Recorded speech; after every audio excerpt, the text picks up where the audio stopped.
What if Robb Stark prevented the Red Wedding, Part 3? Let's explore the depths of it in the video. Even days after her encounter with the dead, the cold continues to bite sharply at Daenerys. She tries to force it aside as she enters the great hall of the twins, feeling all eyes watching her. Lord Olyvar Frey has graciously given up his seat for Robb. Alongside him, King Stannis and their other allies. Daenerys, accompanied by Tyrion, Victarion, and Grey Worm, while Jon Connington and Aegon VI sit together with men from the Vale and Dorne. What happened? I saw them. The dead. Why didn't you tell me about them? You wouldn't have believed us if we told you. But now that you have, what precautions are we taking? I've already tasked Jon with destroying the Bridge of Skulls. The wall is being fortified as we speak, and so far there have not been any further incursions. What are you talking about? Before we answer, I would like the full story of what happened in the south. Nodding, her commanders and the enemy lords recount the events to her. After Victarion and the Golden Company arrived and helped break the siege of Meereen, they began their invasion of Westeros. Jon Connington and Aegon II landed in the Vale, allying with Littlefinger and invading the Riverlands where they were halted by Stannis. Meanwhile, Victarion crushed Euron's forces and landed the Dothraki and freedmen in the Reach in Westerlands, led by Ser Barristan and Selmy. However, the Dornishmen did not rise for Daenerys as expected. Instead, it seems they chose Aegon VI instead. Lastly, Daenerys took her forces north with Victarion and tried to defeat Robb Stark. But as they battled beneath the wall, they were attacked by whites, including the skin changer Varamar Sixskins, who briefly took control of Victarion and struck at the wall. Although Varamar was defeated, it left Victarion weak. This threat, what I saw beyond was unlike anything I've ever encountered. We cannot leave the White Walkers to roam free. On that we agree. So, does that mean you are prepared to work with me to stop them? Yes. For the sake of the realm, my forces will join with yours. You act as if the White Walkers are already upon us. But you said it yourself. The wall still stands, and if the Bridge of Skulls is gone, I say we settle the question of kingship first, so that when we march north, it shall be under one banner. Are you blind, young one? Those things nearly got through on their first chance. What will stop them from trying again? Me. I've been blessed with a drowned god and the Lord of Light. You do not need an army. I shall crush these White Walkers in the name of R'hllor. I've heard claims like that before. Thinking isn't your strong suit, so stupid. Sit down before you hurt yourself. Victarion snarls and Stannis reaches for his sword, warning that he has R'hllor's blessing too. Meanwhile, the Dornishmen shout that they will not serve the woman who killed their prince. Other houses shout in agreement. Westermen, Valemen, and Reachmen, who suffered the brunt of Daenerys' invasion, denounce her as well and urge Stannis to arrest them all. Enough! My house's name was nearly sullied by spilling the blood of guests. I will not do so again. No man nor woman shall be harmed here. Then hear my terms. If these White Walkers are truly a threat, accept my hand and get my Golden Company and my followers. If you truly value the Seven Kingdoms, it should be an easy choice. How dare you? Our realm bleeds and you seek profit from it.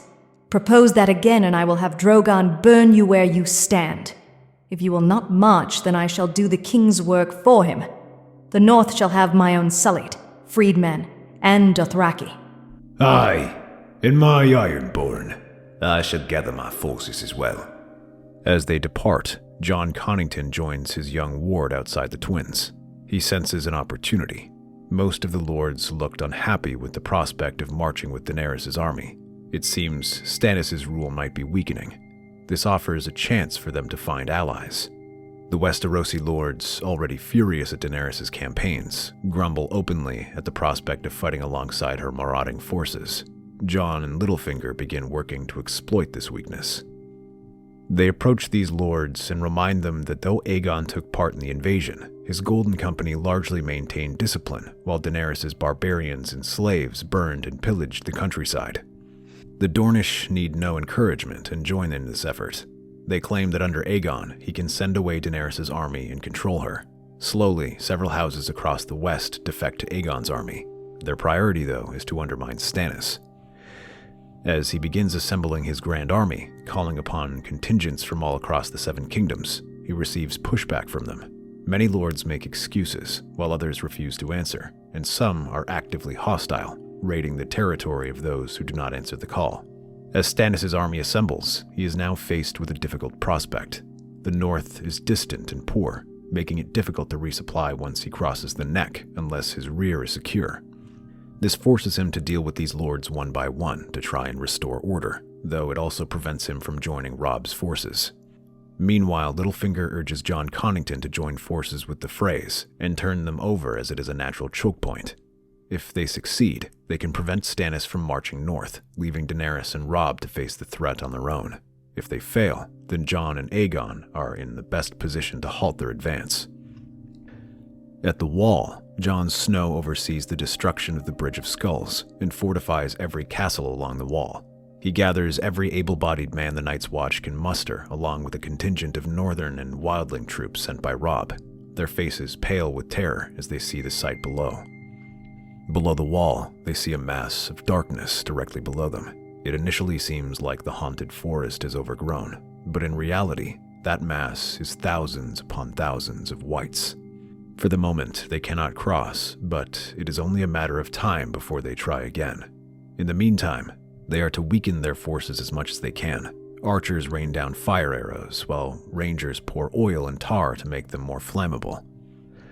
The freedmen, Unsullied and Dothraki, ride alongside these reinforcements and join in the efforts. They launch regular sorties in places where the Whites' ranks seem thinner to cull their numbers. However, while they cannot cross the wall, they try to scale it going around, or even repairing the Bridge of Skulls. All these efforts are halted by the north.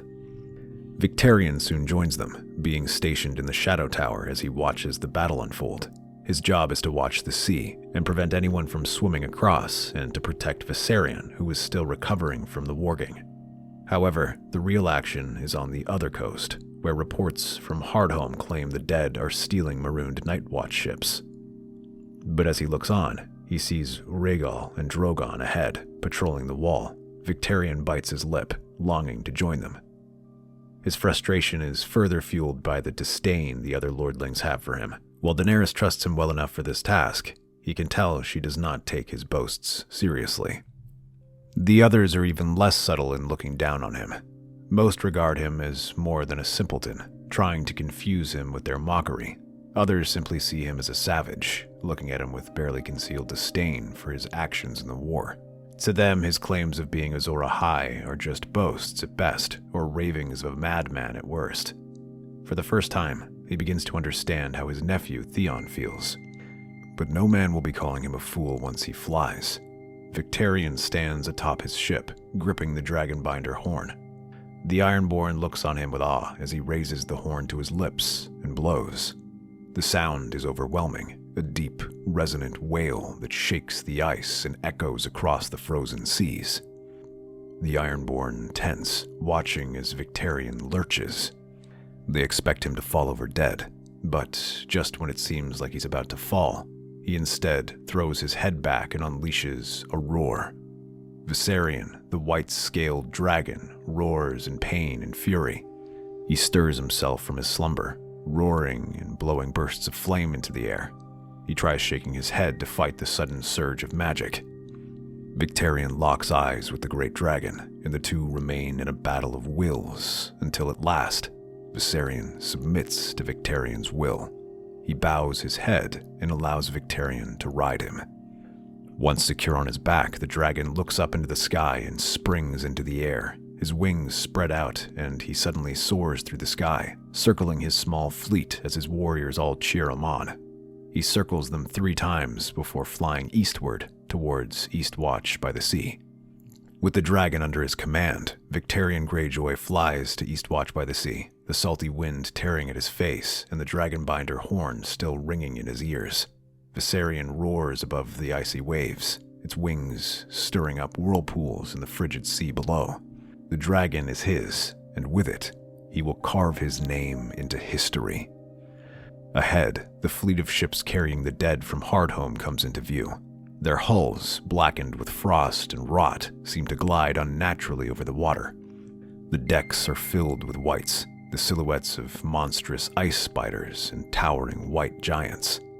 The sight is enough to chill even the fiercest Ironborn's blood, but Victarion feels only triumph.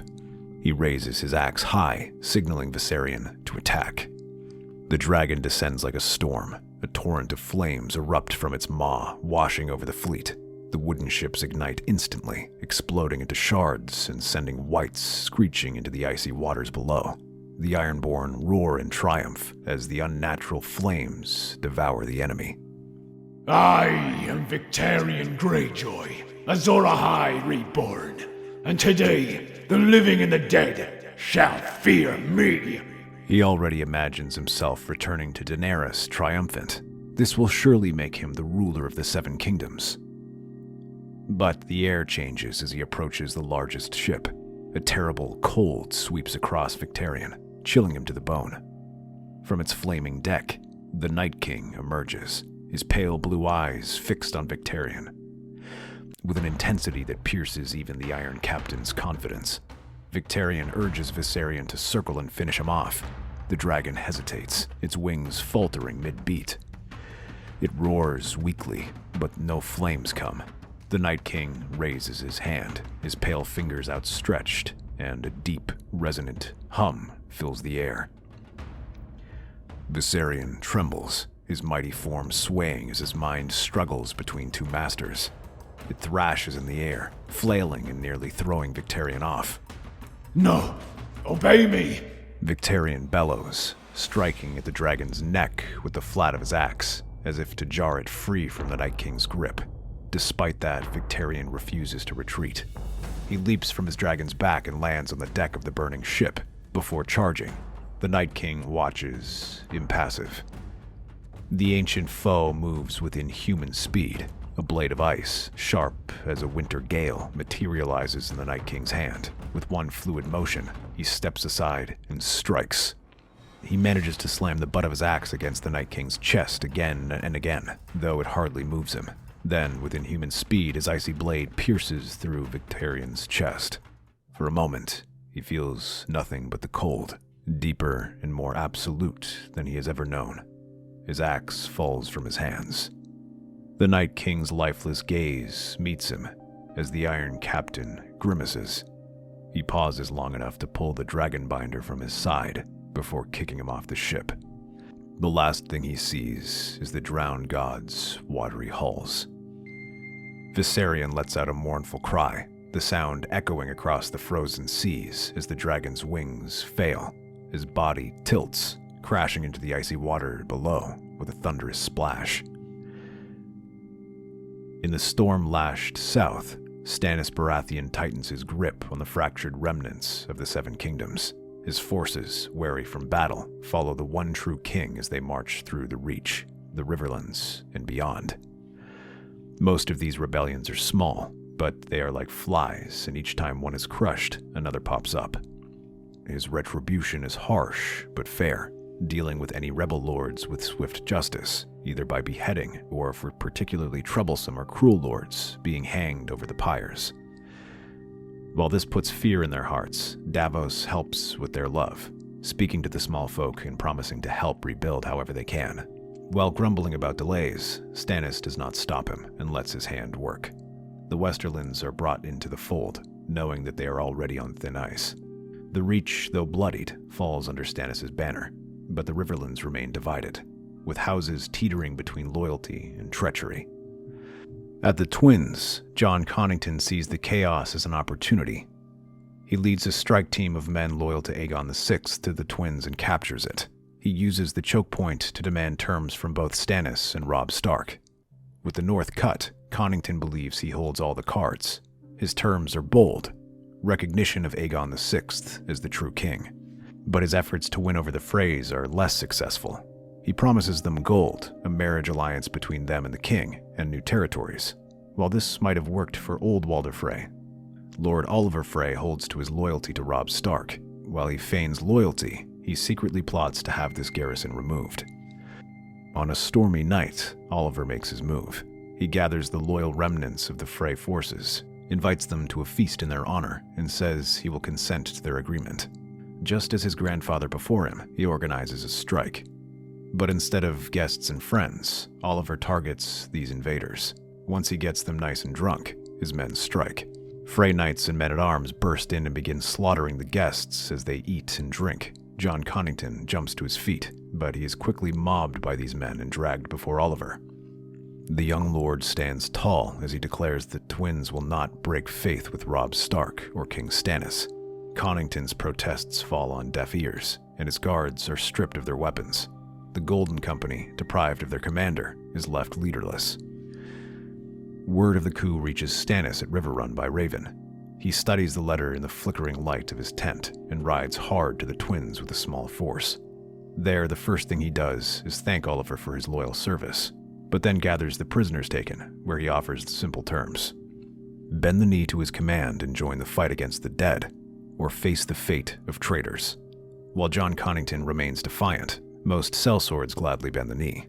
For the first time in centuries, the storied sellsword company bends to a king's will. Stannis can see the defiance in Connington's eyes and glares at him. You seek to put that brat of yours on my throne. He will never see it, especially if we allow the White Walkers to march. You were correct about one thing. We must only march under one banner. My banner. If you cannot accept that, I will take your head now. But if you and Aegon march with me, I might be convinced to let you live, to plot another day. Jon stares at the king, then takes a deep breath, slowly dropping to one knee. Stannis wastes no time integrating their disciplined ranks into his forces. The combined armies swell in size and strength. Littlefinger is executed for this, and the Vale gladly rejoins Stannis while Dorne is now beaten into submission, seeing their allies vanish. With the twins clear, they begin their march up the neck. On the wall, a storm of activity is happening as they can hear an otherworldly roar from beyond the wall. Archers and soldiers rush to the top, preparing to deal with another attack. Crossbows and ballistas aim at the shape that swoops through the treetops. It's too fast for any of them to hit, even as it sails upward and flies higher than the wall. Around it, a miniature storm forms, carrying bitter winds and thunderclaps. But this is no natural storm. It heralds his arrival. The Night King, and a creature far worse than even the whispers of terror predicted. It is an ice dragon, impossibly vast, its translucent wings shimmering with frost as it beats against the air. Bound by dragon binder, it dives towards the wall. Its breath is a torrent of death, a piercing blast of ice and frost that slams into the ancient structure. The wall groans in protest, and men stumble about, some tumbling over the edge. The magic that has held it together for millennia falters under the relentless onslaught. The ice dragon circles again, unleashing another devastating blast. Massive chunks of ice crash to the ground, sending shock waves through the north. With one final roar, the ice dragon drives its icy breath into the wall's base, and the mighty structure collapses, leaving the way open. The dead rush forward like an unstoppable tide. Thousands upon thousands of wights spill through the breach, their jagged weapons glinting in the pale light. Among them march monstrous giants and half-rotted bears. Jon Snow and his army desperately try to hold the line. The Dothraki circle the breaches, pouring fire into the dead, while the Unsullied form a line and try to throw them back. They push and drive their spear points at the wights, while Northmen fire flaming arrows or hack at them. They fight like demons, desperate to stop them there as ravens are sent out with one order across the north. Run. They battle through the night, but the tide of the dead is endless, and soon more gaps appear in the wall. Jon yells for his men to retreat. They fall back in ragged groups, the Dothraki and cavalry covering their retreat. Jon looks back and sees the ice dragon land among the dead, its massive claws crushing the frozen earth. The Night King dismounts, his cold gaze following the living as they flee. For a moment, Jon locks eyes with them, and an icy dread fills his heart. They are joined on the road by a sea of refugees who heed Jon's warning. They are all fleeing south to the Neck or White Harbor. The undead are relentless, and they are nearly overwhelmed before reaching the Winterfell. It is only thanks to Daenerys and her dragons arriving and scattering the wights that they can escape. Refugees flood into the ancient castle, their faces pale with fear.